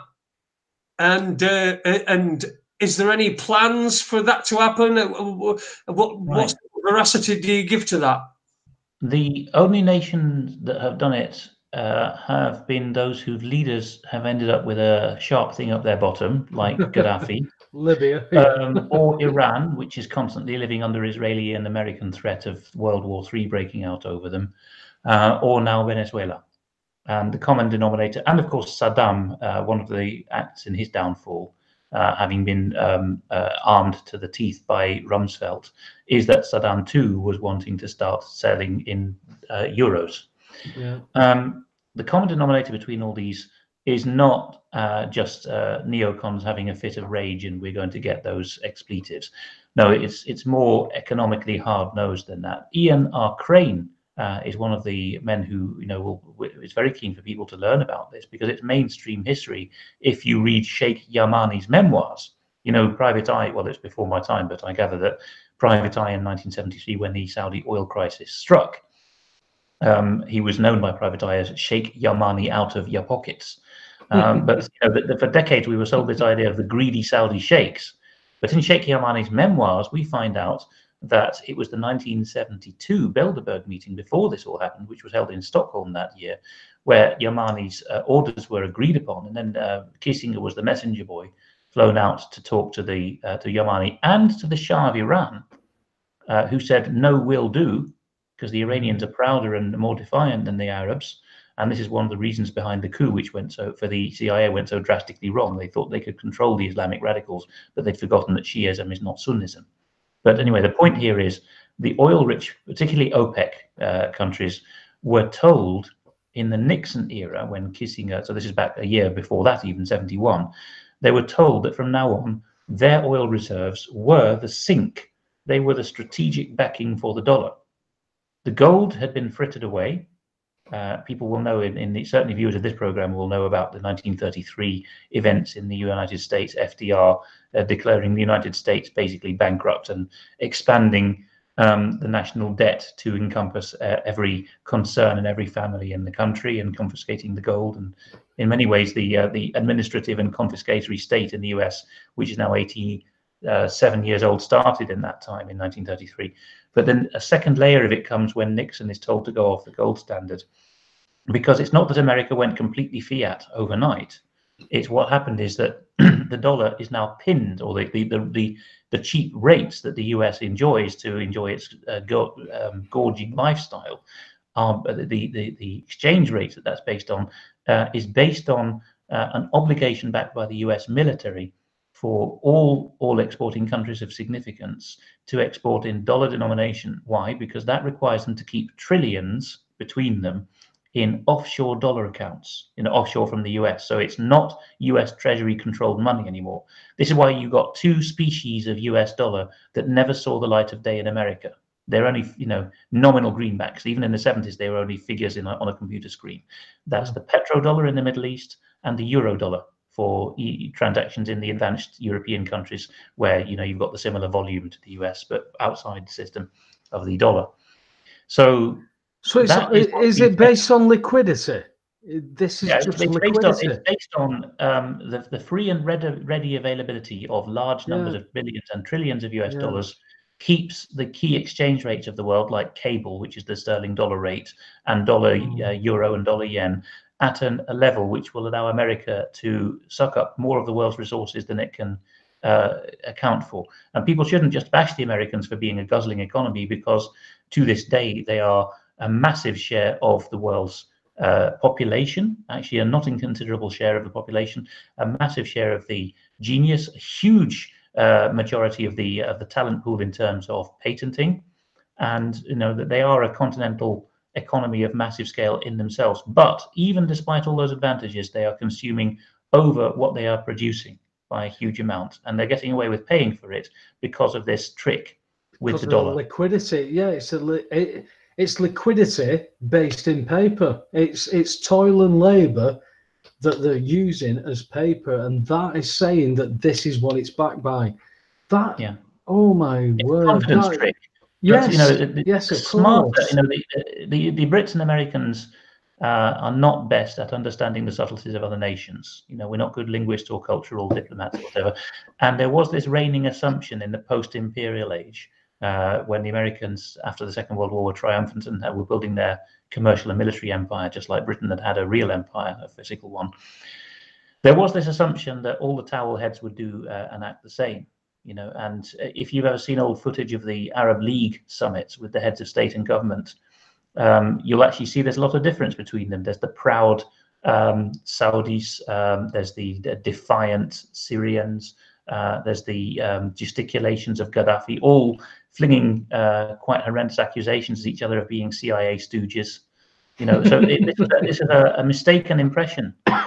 Just like the Israeli and American neocons mistakenly thought the Syrians would buckle in the same way that the Iraqis or other Arab nations of similar constitution had done, and they underestimated hugely the amount of national spirit in Syria.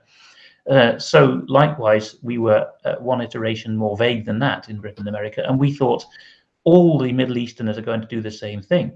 But no, some of the Arab states, and particularly Iran, not Arab at all, and a different brand of Islam is followed there, and a huge long tradition of being a nation state, much longer than the West.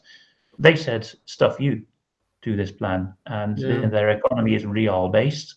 They do now sell oil to China and Russia in, I think it's in euros, but it's certainly not in dollars anymore, and that's the big no-no. Well, we've seen this. If you look at Spain, they've had no government, and the economy is picked up and employment has dropped. How does that work, Alex? With no government, how does that? How does it get better with no government? Well, it's not as idyllic as it seems. I know that, but how I does know, it? I know that there's a positive point you're wanting to draw out of that, Paul, and that does exist.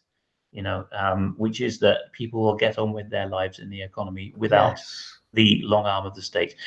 Having said that, there's a complication on the continent, which is particularly in complicated federal countries on the continent like Spain and Belgium, where there's so many ethnic and regional parties to be catered to. The general election does not resolve anything. It doesn't turf out one lot and bring in another lot. It just rejigs the pieces of it. And then they have what the Continentals call formation, which is months and months of horse trading to see who will get which ministerial post. You know, it happens all over the continent in some way, but in these very splintered countries like Spain and Belgium, where there's also regional federal entities to consider, it can go on a long time. And that's the extreme cases of Spain and Belgium, where it can go on for over a year. And nobody knows, because the federal level is not doing much. You've got the city, the municipal level, the regional level, the European Union level, and above all of it, the corporate level. People's professions are regulated by things that have nothing to do with government. Increasingly, this would be the case in Britain. We didn't have the government. The civil service would rule directly in the way that it's been doing de facto for decades anyway. Yeah. Well, see, that's the perfect point for me, because as I was talking to John last night, we had in the 70s, we had Tim Fortescue stating with the BBC that we will have people who come to us with problems.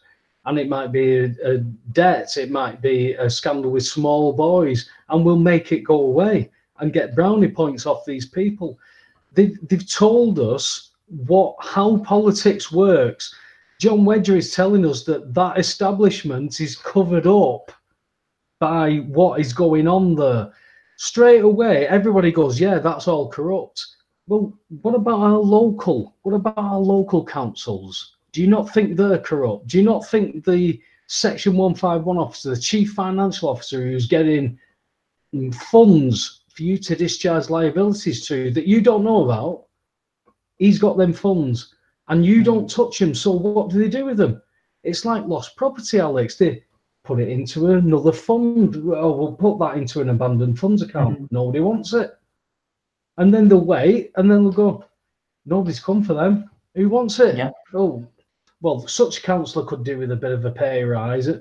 You see where the corruption starts, and it starts here, Alex. It doesn't start in the inner city of London. That's where they want it from. But those common purpose things, those what's the word I'm looking for? You have them round everywhere. Before common purpose, it was round tables. Freemasons and round tables and stuff like that. So we have a council, we have round tables, we have people who come from councils and go on these round tables. They're from such a section of council. You see all these connections being made. And when an idiot like me comes along and says, well, hang on a minute, I think I've found something out with this. Can you check this stuff out? Can you check that these bills can't be paid? Can you check this payment thing out? I was kept away from Andy Burnham for 4 years by his personal assistant. I could not get through, and he was Shadow Health Secretary at the time. And there's people dying in his constituency because they won't put the heating on, Alex. It's paramount that people start to switch on at local levels. Stop thinking that they've got to make an application and get a license to go and protest in London. Stop it. I heard there's a guy called Rob Menard who made a 4-minute video about protest, and he said, protest, you have a legal right to go and protest. Yes, you have, but you also have a legal right to shit in your bed, roll about in it and cover it in yourself and call it chocolate sauce. Neither is beneficial to you because of the restraints that you're accepting. People have got to accept that there's something wrong, which 99.9% do. Politicians lie, police lie, judiciary lie, bankers lie. They all know it. but none of them wants to do anything because they don't know what to do. For me, Alex, it's don't stop paying things. Don't stop paying. Learn why you shouldn't be doing what you're doing. Learn it while you're doing it. That's all I ask of people. Yeah, it's interesting. I wanted to. I just want to get back to my original question. But I wanted to, with the BRICS countries. I wanted you to give some analysis on that, because when we first started this, we used to have a guy on who was called. Well, I can't remember what he was, but he did this thing called the Sirius Report, and we had him on, and when we had him on, we used to get 20 times the amount of people watching as we normally would do, and it was strange. And myself and Andy, who was presenting with me at the time, we ended up calling him. It was called the Sirius Report, and we ended up calling him the CIA-rius report, because it was just so much. It was as if that so many things that he predicted that just didn't happen. Nothing happened. You know, you get these people and going right, and this time, and this is going to happen, and this is before Trump came into power as well, because we were talking about that. You know, we were talking about a world. What sort of world would we have if we got Donald Trump as president of the United States? And at that time, it seemed possible. But Boris Johnson as Prime Minister of United Kingdom. So the BRICS countries, we used to talk about that a lot. What's the situation with that? Because I've not heard anything for quite a while. In a nutshell, I would say that the desire by the BRICS countries to break away from Anglo-Saxon financial rule was sincere, but that the leaderships of those countries and the ownership of the mineral resources within those countries is still too City and Manhattan owned, and still too corrupted by, who knows, even perhaps Vatican and Swiss elements, for them to really break out of the system and to forge any kind of sound money.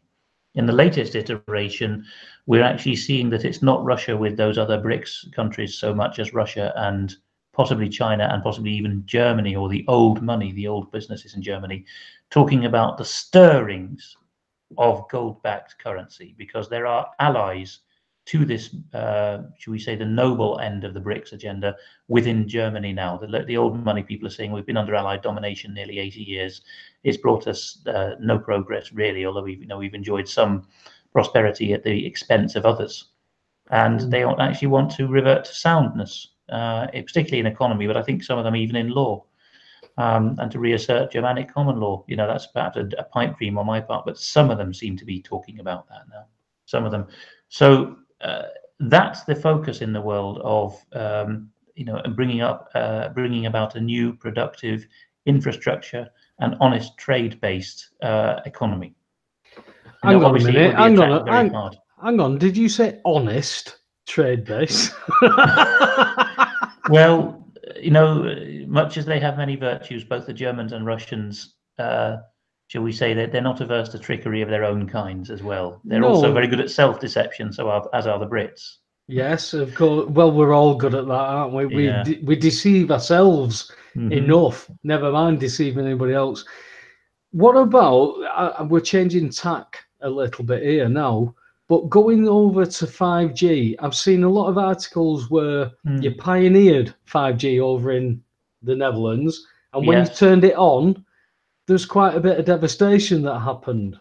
Oh, I translated stuff for local councils in the Netherlands saying what's happening here. Even with 4G, they were finding the bark being stripped off trees, songbirds not appearing in whole neighborhoods. So that was well known. And because the Dutch have a knack for saying things as they are often, a lot of academics and even councilmen in quite major cities were saying we cannot have this, right? And they were not being shut up and bought off in the way that sadly with people often are in Britain. Yes. The control networks are not the same. That's great that because I from information I've worked through, I know that shall we say, the Netherlands aren't the clearest of independent states. You know, let's leave it at that. They're actually sleeping partners to the Anglo system. Yes, we are. Yes, they are. Well, do you know what? I would actually say that they're the material owners. In many ways, they are. Yeah. They sent their bosses our way. Yeah. But when they turned the 5G on and birds dropped out the sky, and they went, and literally, Alex, they went, oh. And oh well, we didn't really expect this. We've got loads of birds here. We're going to have to put them all in these bins, and people are taking photographs and everything. And yes, they all know we've just turned the 5G on, and you know, Jason will tell you that we've had people on about 5G that causes nosebleeds and all these kinds of things. But the factor is this microwave radiation that we're in a soup as it is anyway, but to think that this soup's going to be upgraded and it's going to be given that I can get a film 35 seconds quicker or something like that, and you know, I'm possibly one of the only ones in my family that's actually thinking that it might be bad. You know, coming from where you are, Alex, where you've seen this stuff kicked on and it absolutely make a mess of things, you can see on a bigger scale where we're having trees cut down. If they're not covering trees so that birds can't nest in them, which is you might as well cut it down if you're going to cover it. It's the same aspect. So what do you see now? I mean, we're 2019. It's fast becoming 2020 because the years and the months and the weeks and the days are going that quickly. This is only going to go quicker, and they are going to bring this stuff in. We have a viewer in the Philippines who sends us pictures of lampposts looking identical to the ones in Gateshead that Mark Steele's been talking about. You know, they're trying it again. It's a poor jurisdiction where a lot of people understand English, ideal for testing. Because another reason why English-speaking environments are needed is that the London and Washington-based companies or endeavours involved want to be able to do their sampling. They want to send interviewers out in English, saying, "How are you getting on with this?" Do you know what though? That's another beauty of this, because the English have patented and trademarked the English language into the civil law system that's gone everywhere. I mean, we've got 8 words to describe one thing. There's a lot of fuckery that you can with that. And interestingly, that the Dutch are trying to get a slice of the action now, because the really lucrative part of law is commercial dispute resolution, of course, competition law, and that's a big area of EU law, of course. Now, common law jurisdictions that are small and competitive elsewhere in the world, like Singapore, are mowing the grass away from under Britain's feet. Well, the main jurisdiction is England and Wales, and in fact there was a legal conference for Welsh lawyers a couple of years ago, Cymru Gyfraith, or Legal Wales, in which the outgoing Lord Chief Justice of England and Wales, who was a Welshman, Lord John Thomas of Cwmgyrdd, said, "We need to think out loud about making Wales a separate jurisdiction from England so that we can compete better for this civil law corporate dispute resolution workload." And the Dutch have actually gone a step further, and they've set up an English-speaking Amsterdam commercial court where the judges, although they are only Dutchmen who think they can speak very good English, they're actually going to be without interpreters, running cases in English, and of course making a ham and eggs version of English where one word only means one thing. But actually, I suppose there's almost an advantage to that these days, because it removes that trickery that you talk about. See, that's the beauty of this stuff, because people think, hey, we can go and do this, and then somebody will come along and go, what about that? We'll go,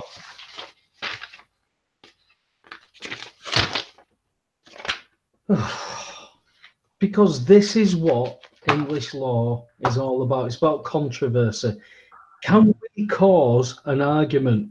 I have a friend he would have had, if everything had been just split equally and done and dusted, I think he would have walked away with £300,000 to £400,000 of equity. Both each, they walked away. But because she had so much controversy and she brought arguments to every court hearing where she wouldn't comply with anything, just cost money, money, money.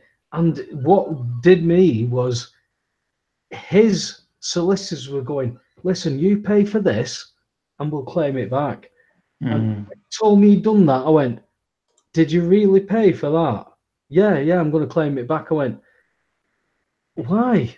Why did you do that? Well, my solicitor told me. Well, his solicitor told her because your solicitor's going to get paid from you making that presumption. And you know, it does my. Oh man! Oof! Oh, he's so angry, Webby, tonight. You know, he's just been in that mood. That he's in the zone. Because Liverpool didn't play very well on the weekend. And also, I'd like to say I'm sorry to Super Leeds for your team getting beat. And I don't even know if he's there because I think I read in the chat room earlier on that we were a bit knackered and that he were going to go off.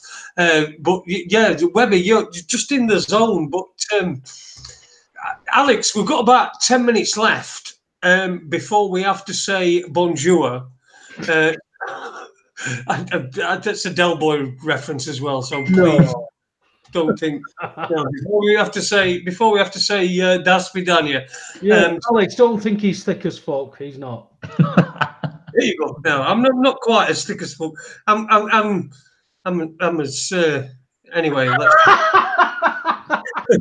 Yeah.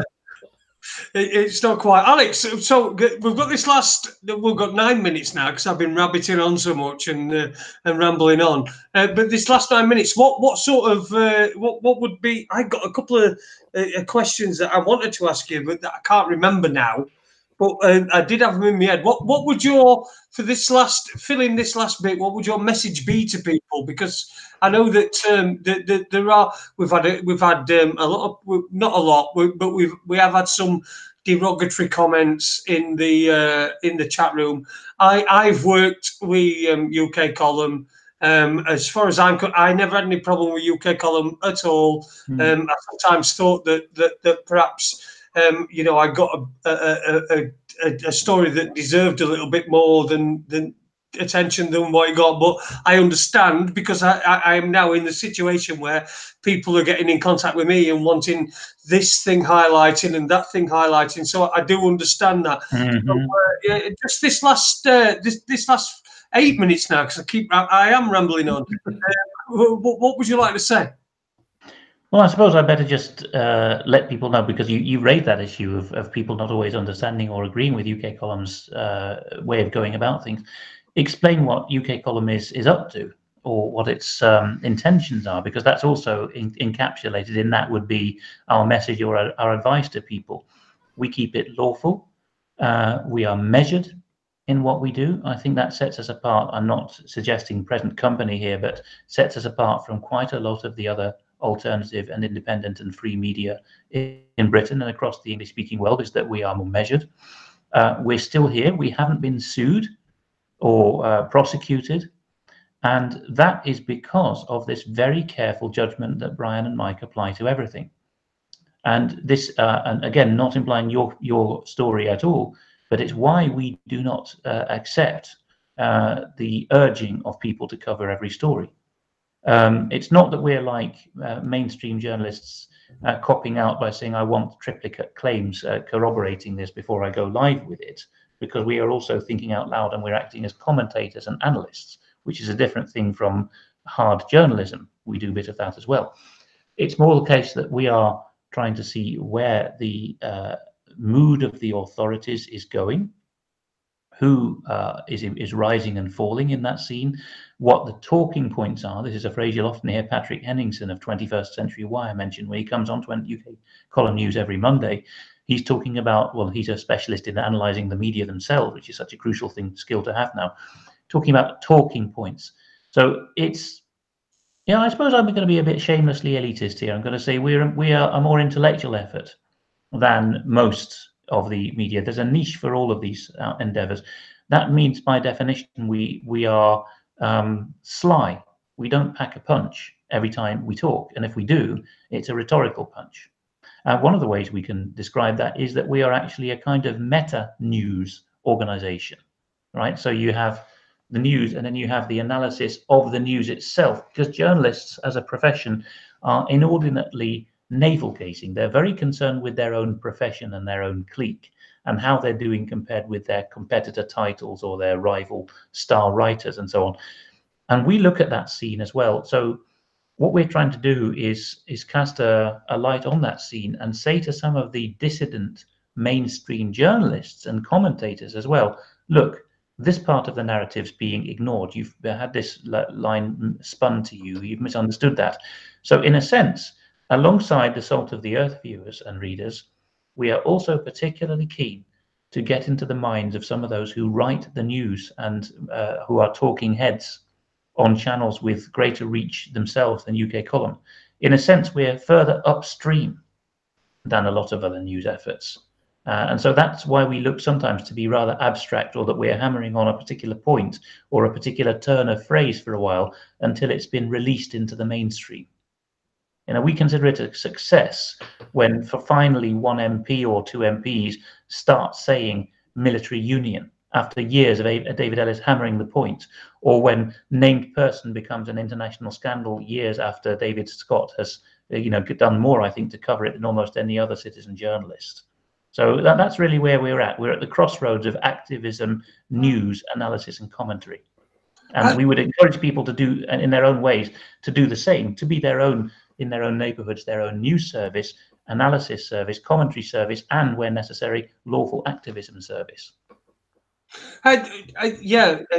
Listen, I completely agree. I know there are people that I respect, and that I know and I speak to on a regular basis, and they've got a mistrust for the UK column. I completely understand that, because most of the class of people that we're drawn from, ex-military, ex-intelligence, and ex-engineers, most of them are bastards. You know, we might as well stuff the office with lawyers and bankers. Really, you're not going to gain the trust of the working class that way, are you? Well, the point I was trying to make is that I did some work. That's a fair point, Alex. With the UK column a few years ago. I've been on a couple of shows back 2014, back in the day. I've not really kept up, but once you get into doing it, it's sort of difficult to keep up with what everyone else is doing. And although you do generally tend to have a listen to see what other people are doing, it's a bit hit and miss. I've recently I can't work anymore, so what I used to do is I used to drive a van, and I'd get a lot of shows on podcast, and I'd listen to them while I'm at work. That's gone from me. Okay, so I don't really see much of the UK column. I've met Brian, Mike, Malcolm. Like I've said before, was a top bloke. I just couldn't. I think I had a bit of a man crush on him, shall we say? Yeah. I did. I'm a heterosexual married man with a dog and a false leg. But Malcolm, I had a bit of a man crush on. So I do understand it. And what you mean is you're trans fluid. That's what you're saying, aren't you? Mm. What I like and what really impressed me was when we did the when we did the Friends of UK column, we did an evening with UK column, and we got them on Skype. So we got Brian, we got Mike Robinson, and Malcolm were there, and Lou was there as well. And we were talking about, I'll tell you how long ago it were. We were talking about the inception of, remember the People's Voice that David Icke did? And after that, of course, we stayed friendly with Sonia Poulton after it all fell apart for a while. So yeah, and that's right. But Brian was very straightforward, and you can see this on my YouTube channel. That's Alter Edge Media. That's the name that I'm using in the chat tonight. On my channel, you can see that on there, and it's really. I thought it was really impressive that the way, because somebody did ask. In fact, Tommy Farrell turned up incognito. We didn't know, and he so have a look at that. You see that, I'm talking to our listeners, but you should have a look as well, Alex. But yeah, go to Alter Edge Media, an evening with UK column or something like that. Parts 1 and 2. But Tony Farrell turned up. But yeah, it was. I was impressed by the way that they dealt with the question, because they'd been invited to get involved with the people's voice and never did. I think they could see. I think they could see it for what it eventually became. Or you could argue that they knew that it was a psyop and that it were going to go down anyway. But that, that I'm just being a conspiracy theorist. Oh well, that conspiracies do happen, and in the case of the People's Voice, I think I won't name names here, but Mike was tracing it more closely than I was at the time. And he's of the view that a particular gentleman was injected into that effort to ruin it. It didn't achieve the intended result of upending David Icke's, should we say, prominence. It failed to achieve that end, but it certainly seems to have jiffed the idea of a self-funded platform, which was something that was giving the authorities the willies around 2013. Yes, yeah, I agree with that. It certainly did put the willies up. Well, anyway, we're at 9 o'clock. That's it for this evening. Thank you very much to yourself, Alex, to Webby, and to everyone that's been listening, everyone in the chat room. It's been a vibrant chat room again. We are so blessed to have such a chat room. I mean, no, there's hardly any people that are arguing, and it's.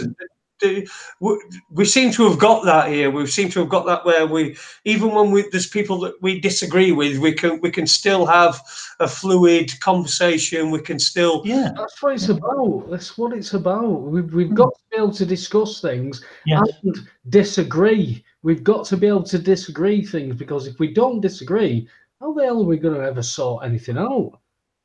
Somebody posted an article a couple of weeks back saying, if a man is now a trans woman, should I discriminate about going out with that woman? Damn right, because I discriminate about everything. I don't like that. I don't like tea without sugar. I like tea with sugar. That's discrimination. And that is... Calm down, Paul. Calm down. We're at the end of the show, mate. We're at the end. No, I'm going. Listen, Alex, it's been absolutely fantastic. Don't forget to remember me to Brian and to Mike, and if you see, I don't know, you might see Lou, I don't know, or you might speak to her as well, and to Malcolm, and tell him I'm still available. I'll pass it on. Don't tell me wife. Thank you, gentlemen. It's been a pleasure. Oh, it's been brilliant. I spoke to Eddie the other day, and Lou was on the phone. Justin Walker was on the phone. So I've said hellos to everybody. But thanks for your time, Alex. You're very welcome. It's always great talking to you, because I enjoy talking to somebody who's got things to talk about. Nothing. Oh, so thank you very much.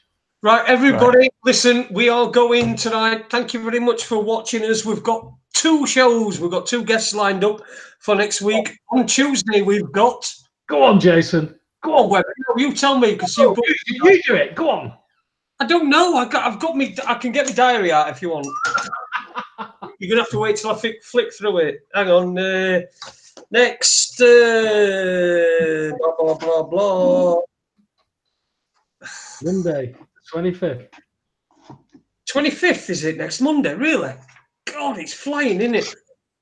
Flying. Oh, we've got Lenny Harper next Monday. And then on Tuesday, we've got a guy called John Durkin, who has contacted me. He's a listener, and he's got, from the email that he sent me, he's got a lot of good information and theories about stuff, particularly about the Brexit referendum and Scotland and everything. But I'm absolutely sure that Webby will be able to get him round to council tax and the bills of exchange. Change, without a doubt. But that's for next week. Listen, thanks everybody. I love you. Right, everyone. Thank Cheers.